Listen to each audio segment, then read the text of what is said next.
Oh, hello there. Hey boys. Boys, let's try to be quiet. Mommy's doing a video real quick. Alright, so I went to the ER last night, and it's kind of an interesting story, so I thought I'd share with you guys. Yes, that's wise, Father. Let's try to be quiet. Let's try to be quiet, boys. Okay, so I've had this, well, let's back up.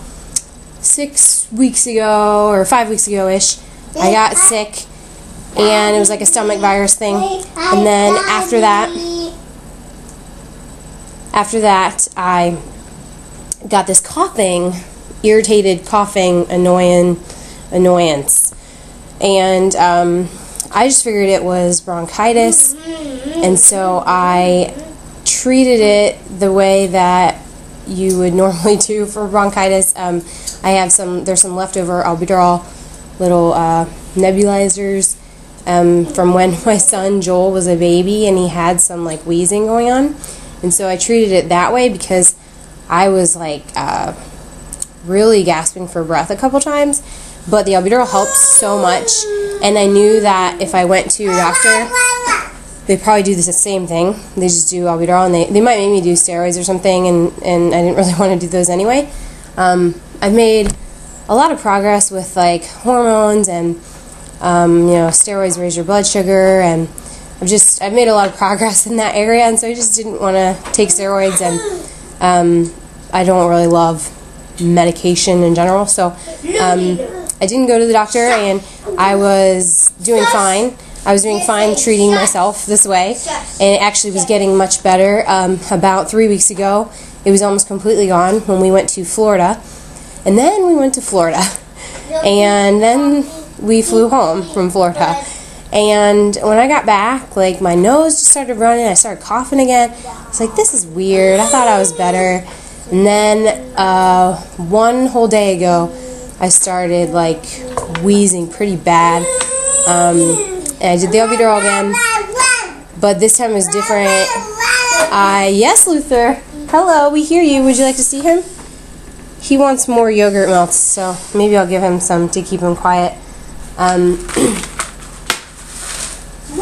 So yesterday was a little different. I had to do albuterol every 3 or 4 hours to really catch my breath, and I judged a gymnastics meet last night, and I was like really struggling to breathe. But I mean, I still thought, oh, this is just the same as it was before, it's just a little worse, you know. I just didn't think it was that bad.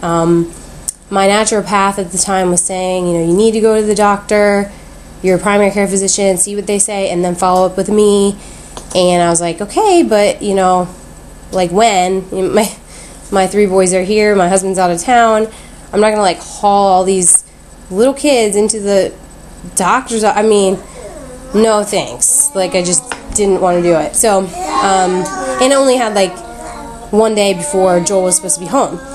So I was like, I can make it until Joel comes home. So, in the evening, after the gymnastics meet, I needed a lot of albuterol. I kept taking them. I took 3 in a row.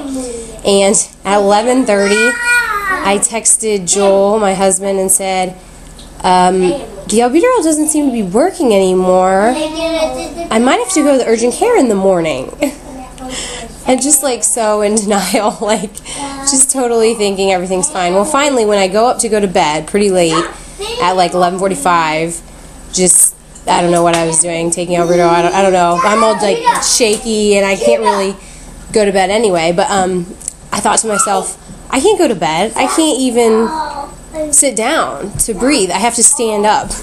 I was like using like it was rough. So I started thinking, I think I'm in respiratory distress. Like, I need to get someone over here like now.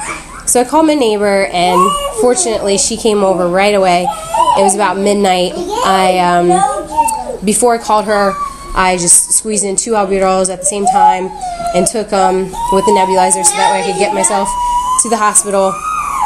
And got to the hospital, and they were like, I mean, they didn't like call a code or anything, but they like pulled up the wheelchair, they called respiratory, they were like They're like, you sound really bad. She sounds really bad. We need albuterol. We need Atrovent. We need labs drawn. We need all this stuff right now. Like I was just, awful. I mean, I did feel pretty bad, but I mean, compared to having a baby, it's like nothing to not be able to breathe, So once they got the Atrovent in with the albuterol, I told them I had 5 previously, and they were like, "Who gave you those?"